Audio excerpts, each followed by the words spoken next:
Excise വകുപ്പിന്റെ ആഭിമുഖ്യത്തിൽ ലഹരി വിരുദ്ധ പ്രവർത്തന പരിപാടികളുടെ ഭാഗമായി ഹൈസ്കൂൾ വിദ്യാർത്ഥികൾക്കായി ലഹരി വിരുദ്ധ ക്വിസ് മത്സരം സംഘടിപ്പിച്ചു.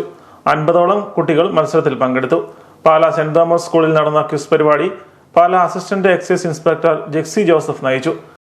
ആഭിമുഖ്യത്തിൽ വിമുക്തിക്കെതിരെ ലഹരിക്കെതിരെയുള്ള പ്രവർത്തനങ്ങൾ പല ഘട്ടങ്ങളിൽ നടന്നു വരികയാണ്.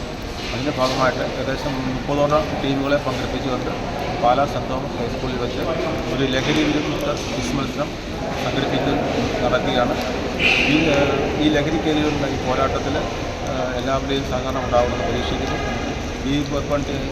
ഈ ടീം മത്സരത്തിൽ പങ്കെടുക്കുന്ന ടീമുകൾക്ക് ഉന്നത വിജയം നേടുന്ന ടീമുകളെ പങ്കെടുപ്പിച്ചുകൊണ്ട് ജില്ലാതലത്തിലും അവിടുന്ന് സംസ്ഥാന തലത്തിലും മത്സരങ്ങൾ നടത്തുകയാണ്. സംസ്ഥാനം നടക്കുന്ന മത്സരങ്ങളിലും ജില്ലാതലത്തിലും നടക്കുന്ന മത്സരങ്ങളിലും ഇപ്പോൾ നടക്കുന്ന മത്സരങ്ങളിലും കുട്ടികൾക്ക് ആകർഷണീയമായ സമ്മാനങ്ങളും പ്രോത്സാഹന സമ്മാനങ്ങളും എല്ലാം സംസ്ഥാന ഗവൺമെൻറ് ആഭിമുഖ്യം നൽകുന്നുണ്ട്. പ്രകാരം പോകുന്ന എല്ലാ ആശംസകളും നേരുകയും.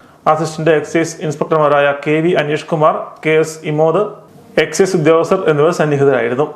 മത്സരത്തിൽ ലിയ സച്ചിൻ, റോസ് മരിയ സച്ചിൻ എന്നിവർ ഒന്നാം സമ്മാനം നേടി.